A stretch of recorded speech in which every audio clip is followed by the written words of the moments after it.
Assalamualaikum warahmatullahi wabarakatuh. Alhamdulillahirabbil alamin. Puji syukur kita haturkan kepada Allah Subhanahu wa taala atas segala nikmat yang telah diberikan. Salawat serta salam kepada Nabi Muhammad sallallahu alaihi wasallam beserta keluarga, sahabat serta pengikut hingga akhir zaman. Apa kabar kawan-kawan menakib? Semoga selalu dalam keadaan baik, sehat, afiat, dan dalam keberkahan Allah Subhanahu wa taala. Terima kasih telah berkunjung dan menonton ataupun mendengarkan manakib yang telah kami tayangkan. Kawan-kawan manakib pendengar setia, kali ini kita akan mendengarkan manakib salah seorang ulama Kalimantan yang bernama Kiai Haji Asmuni bin Haji Sani, atau yang kita kenal dengan sebutan Guru Danau Biografi. Guru Danau, panggilan akrab bagi Tuan Guru Asmuni. Nama Danau yang dilekatkan pada dirinya sebenarnya merupakan nama singkatan dari tempat kelahiran dan tempat tinggalnya, Danau Panggang. Danau Panggang merupakan salah satu kecamatan di daerah Kabupaten Hulu Sungai Utara yang terletak di sekitar 24 km dari kota Amuntai. Guru Danau dilahirkan pada tahun 1950-an di Danau Panggang. Ada yang menulis tahun 1951, tahun 1955, dan ada pula yang menulisnya 1957 sebagai tahun kelahirannya. Ayahnya bernama Haji Masuni dan ibunya bernama Hajah Masjubah. Dia merupakan anak ketiga dari ke-8 bersaudara. Ayahnya berasal dari daerah Danau Panggang, sedangkan ibunya berasal daerah Marabahan dan pindah ke Danau Panggang. Guru Danau hidup di lingkungan keluarga yang sederhana dan taat beragama. Orang tuanya dahulu bekerja sebagai buruh kapal atau buruh angkut dengan pendapatan yang pas-pasan. Pendapatan yang pas-pasan itu tidak menghalangi semangat orang tuanya untuk membiayai pendidikan anaknya. Guru Danau menempuh pendidikan tingkat dasar di Madrasah Ibtidaiyah di lingkungan pesantren Mu'allimin Danau Panggang dan Madrasah Sanawiyah Pesantren Mu'allimin Danau Panggang. Setelah itu, dia meneruskan studinya di tingkat atas, aliyah atau ulia, di Pesantren Darussalam Martapura. Selama belajar di Pesantren Darussalam, Guru Danau juga belajar dengan sejumlah ulama berpengaruh atau tuan guru yang bertebaran di wilayah Martapura. Di antaranya adalah Tuan Guru Seman Mulia, Tuan Guru Royani, dan Tuan Guru Muhammad Zaini bin Abdul Ghani, atau yang kita kenal dengan sebutan Guru Zaini atau Guru Sekumpul. Bahkan setelah memiliki pengajian dan pesantren sendiri secara rutin, Guru Danau tetap mengikuti pengajian Guru Ijai atau Guru Zaini di Martapura, baik ketika masih di Keraton Langgar Darul Aman maupun setelah pindah ke Sekumpul Langgar Ar-Rauda. Guru Danau terus mengikuti pengajian Guru Zaini atau Guru Sekumpul sampai sang guru meninggal dunia pada tahun 2005. Kawan-kawan menakib pendengar setia, setelah tamat di Pesantren Darussalam, Guru Danau sempat pulang ke kampung halamannya. Tidak lama kemudian pada tahun 1978, atas anjuran Guru Sekumpul, beliau kembali belajar di Pesantren Datuk Kelampayan, Bangil di Jawa Timur. Di sini Guru Danau belajar dengan ulama karismatik keturunan Syekh Muhammad Rashad Al-Banjari, yaitu Ki Haji Muhammad Syarni Abdan pada tahun 1989, atau yang kita kenal dengan sebutan Guru Bangil. Dengan ulama besar ini, Guru Danau mendapat bimbingan spiritual, suluk, dan belajar secara khusus dengan Guru Bangil dalam waktu tertentu. Selain belajar dengan Guru Bangil, Guru Danau juga berkunjung ke sejumlah wilayah di Pulau Jawa seperti Pasuruan, Jember, Malang, Wonosobo, Purwokerto, Solo, dan Yogyakarta, menemui ulama dan habaib yang ada di sana. Di antara ulama atau habaib yang beliau datangi adalah Ki Haji Hamid Pasuruan, Habib Saleh Al-Hamid Jember, Mbah Malik Purwokerto, Yai Syakur Wonosobo, Habib Abdullah bin Abdul Qadir Bilpaki Malang, Habib Anis Al-Habsyi Solo, Habib Ahmad Bapakih Tempel Yogyakarta. Dengan ulama dan habaib ini, Guru Danau belajar sejumlah ilmu, amalan, dan mengambil tarekat tertentu. Kegiatan bersilaturahmi dan belajar singkat dengan sejumlah ulama dan habaib di Jawa ini dilakukan oleh guru danau untuk mendapat keberkahan ilmu dengan bertemu dan belajar pada mereka. Pada tahun 1980, guru danau menikah dengan Hajah Jamilah binti Maskur berasal dari Bitin. Dari perkawinannya itu, beliau memperoleh 13 orang anak, 7 putra dan 6 putri. Nama anak-anak guru danau adalah Wahid, Ladania, Musanna, Mupidah, Muktiah, Nur Aina, Nur Hasana, Haudi, Syahli, Mujibur Rahman, Mujahidah, Syamsuddin, dan Muhammad Naseh. Guru danau membuka pengajian agama di Desa Bitin pada tahun 1980 dan mengajar di pesantren Salatiah pada tahun 1981. Beliau kembali membuka pengajian di kampung halamannya sendiri, Danau Panggang. Guru danau menceritakan, ketika ingin membuka pengajian, guru danau terlebih dahulu meminta izin kepada guru sekumpul. Sang guru mengizinkan dengan syarat tidak boleh meminta-minta dana dari masyarakat, harus memakai halat dinding yang memisahkan laki-laki dan perempuan, dan harus ikhlas. Agar seorang guru dapat ikhlas mengajar, dia harus memiliki kemandirian ekonomi. Dengan kemandirian ini, seorang guru dapat berkonsentrasi mengajar dan berdakwah tanpa mengharap imbalan uang daripada murid-muridnya. Pada tahun-tahun awal, peserta pengajian guru danau di Bitin dan Danau Panggang tidak banyak.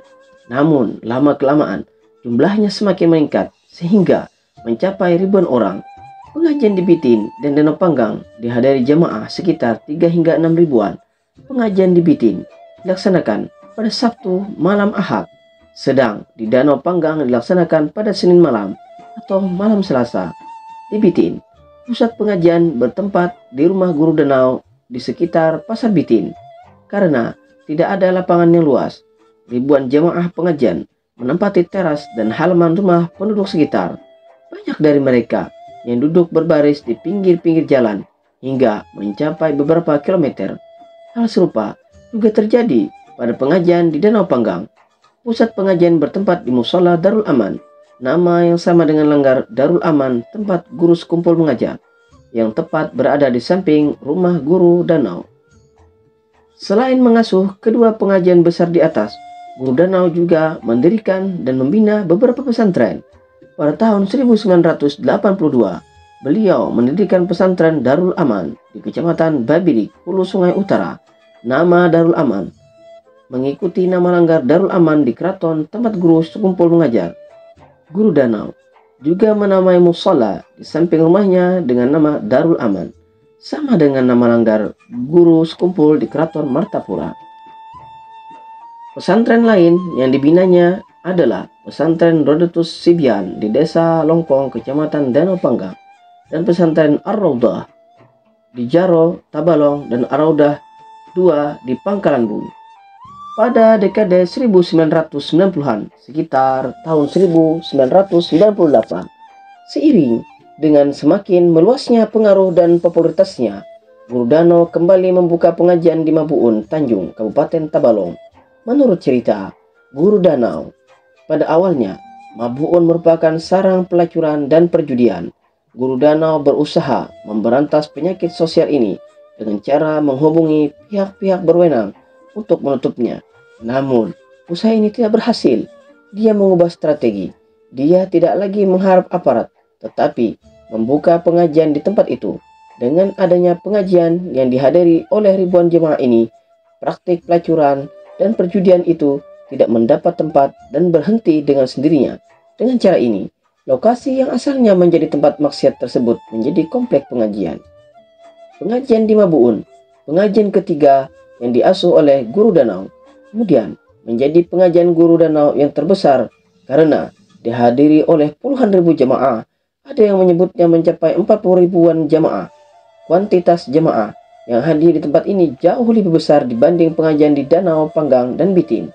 Hal ini didukung oleh komplek pengajian guru danau di Mabuun yang memiliki area yang lebih luas dan lebih baik kondisinya dibanding pengajian di Bitin dan Danau Panggang, sehingga memungkinkan menampung puluhan ribu jamaah dengan kuantitas jamaah mencapai puluhan ribu jemaah ini, pengajian Guru Danau di Mabuun disebut-sebut sebagai pengajian terbesar di kawasan Banua Anam. Pengajian di Mabuun dilaksanakan pada malam Rabu setiap setengah bulan sekali.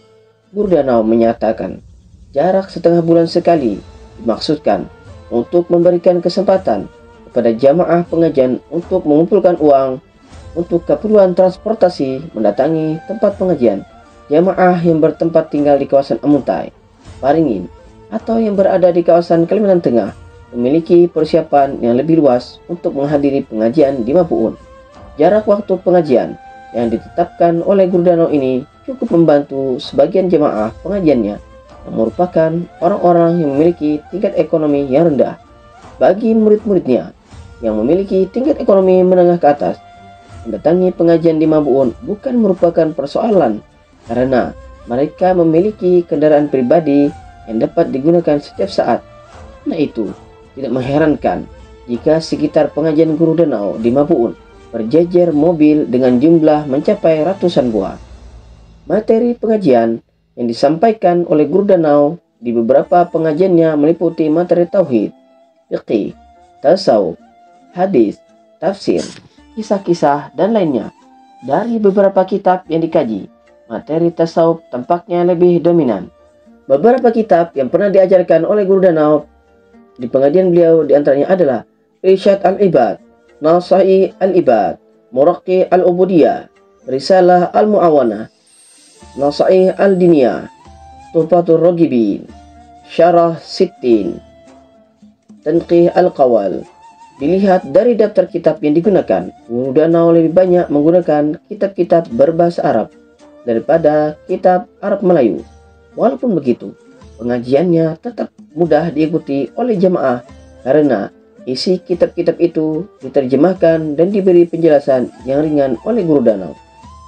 Cara penyampaian Guru Danau dalam pengajian maupun ceramahnya cukup unik. Guru Danau termasuk ulama yang sangat humoris.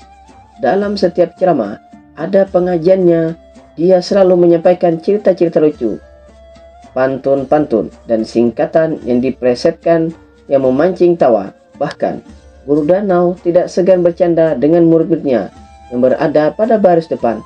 Baginya, humor itu penting disisipkan dalam ceramah pengajian agar orang awam dan orang tua dapat terus mengikuti pengajian tanpa merasa bosan dan berat. Dalam menyajikan isi kitab pengajian, Guru Danau hanya membaca beberapa baris saja, tetapi penjelasannya cukup luas dan terkadang tidak selalu terfokus dan relevan dengan substansi kitab atau teks yang dibaca, karena banyak disisipi oleh cerita, humor, ilustrasi, candaan, dan sebagainya. Teknik seperti ini tampaknya sangat disukai oleh jemaahnya. Selain mendapat tuntunan, mereka juga mendapat hiburan yang menyenangkan. Teknik ini merupakan salah satu daya tarik orang untuk menghadiri pengajian Guru Danau. Cara penyampaian Guru Danau juga didukung oleh bahasa yang dominan digunakannya, yaitu bahasa Banjar. Bahasa ini merupakan bahasa yang digunakan mayoritas jamaahnya. Penggunaan bahasa lokal ini kemudian dibumbui dengan contoh-contoh dan ilustrasi-ilustrasi yang pas dengan kondisi lokalitas, sosial, budaya, dan keseharian masyarakat sekitar, sehingga isi ceramahnya sangat merakyat. Dengan cara seperti ini, materi yang disampaikannya mudah dipahami oleh jamaahnya yang berasal dari berbagai lapisan sosial. Walaupun penyampaian materi dakwahnya sederhana dan mudah dipahami, ya lantas dia dinilai sebagai ulama biasa. Sebagai ulama yang lahir dari lulusan pesantren ternama seperti pesantren Darussalam yang diakui kualitasnya dalam memproduksi ulama, dia juga merupakan produk dari sejumlah ulama besar seperti Guru Sekumpul, Guru Bangil yang otoritas. Ulamaannya diakui dan memiliki pengaruh besar. Apalagi Guru Danau sendiri merupakan salah satu murid Guru Sekumpul yang dikadar untuk meneruskan tradisi keulamaan gurunya di kawasan hulu sungai. Karena itu, tidaklah mengherankan jika beberapa gaya berceramah dan tradisi pengajian Guru Danau seperti pembacaan Maulid Al-Habsyi menjelang pengajian merupakan hasil peniruan dari tradisi Guru Sekumpul. Ketika Guru Sekumpul wafat, para jamaah pengajiannya di kawasan hulu sungai segera mendapat figur pengganti. mewarisi sebagian karisma guru sekumpul, yaitu Guru Danau. Meski mengasuh 3 pengajian besar dan 4 pesantren dan sibuk berdakwah di mana-mana, Guru Danau bukanlah tuan guru yang hanya terpaku pada aktivitas mengajar dan berdakwah. Guru Danau merupakan sosok ulama yang aktif bekerja dan berbisnis. Sejak muda, beliau sudah sibuk bekerja. Berbagai usaha telah beliau lakukan seperti bertani, berdagang, dan bisnis lainnya. Dengan kegigihan beliau berbisnis, beliau dikenal juga sebagai ulama yang memiliki kekayaan dan penghasilan besar dari beberapa usaha bisnis beliau. Dari beberapa bisnis yang Guru Danau lakukan, yang terpenting adalah usaha emas dan sarang burung walet di daerah Tanjung. Usaha ini, terutama usaha sarang burung walet, mendatangkan keuntungan besar. Dari usaha sarang burung walet, Guru Danau dapat meraih keuntungan miliaran rupiah. Usaha burung walet ini dipelajari beliau dari seorang Habib di Jawa. Usaha lainnya adalah membeli tanah sebagai investasi. Tanah itu bisa dijual suatu saat. Dengan pendapatan yang besar dari bisnis beliau, wajar ketika Guru Danau menjadi orang kaya. Beliau memiliki banyak rumah dan memiliki beberapa mobil mewah, Alphard. Dengan mobil Alphard yang dimiliki beliau dapat bepergian kemana-mana dengan nyaman. Walaupun memiliki ini semua, Guru Danau tetap berpenampilan sederhana dan bersahaja. Rezeki yang cukup berlimpah tidak digunakan untuk bermegah-megah, tetapi digunakan beliau untuk kepentingan dakwah Islam. Menurut beliau, mereka yang mengurusi akhirat tidak seharusnya kalah dengan mereka yang mengurusi masalah dunia. Ulama yang memiliki usaha dan kekayaan sendiri akan lebih ikhlas dalam berdakwah dan mengajar karena tidak memiliki kepentingan untuk mendapatkan bayaran dari jamaahnya. Dengan kemandirian dan kekayaan yang dimiliki beliau, Guru Danau dapat membiayai semua pembangunan komplek pengajian dan pesantren yang didirikan beliau tanpa bantuan pihak lain. Beliau tidak mau meminta bantuan dana dari masyarakat karena khawatir ada yang tidak ikhlas. Demikian juga, beliau tidak mau menerima dana yang berasal dari pemerintah dan partai politik. Menurut beliau, jika satu kali saja mendapat bantuan pemerintah, ulama tidak bisa lagi untuk menasihati penguasa, bahkan cenderung untuk dimanfaatkan oleh mereka yang memiliki kepentingan tertentu. Kemandirian inilah yang membuat diri beliau tidak bisa diinventarisir dan didikte oleh penguasa dan partai politik. Menjadi ulama yang kaya dan mandiri pada figur Guru Danau tidak hanya disebabkan oleh faktor kegigihannya dalam berusaha, tetapi juga terinspirasi oleh sosok gurunya, yaitu Guru Sekumpul yang juga menjadi ulama yang kaya. Guru Danau termasuk salah satu murid Guru Sekumpul yang berhasil meniru Guru Sekumpul pada sisi ini. Tidak banyak murid Guru Sekumpul yang dapat mengikuti jejaknya seperti Guru Danau.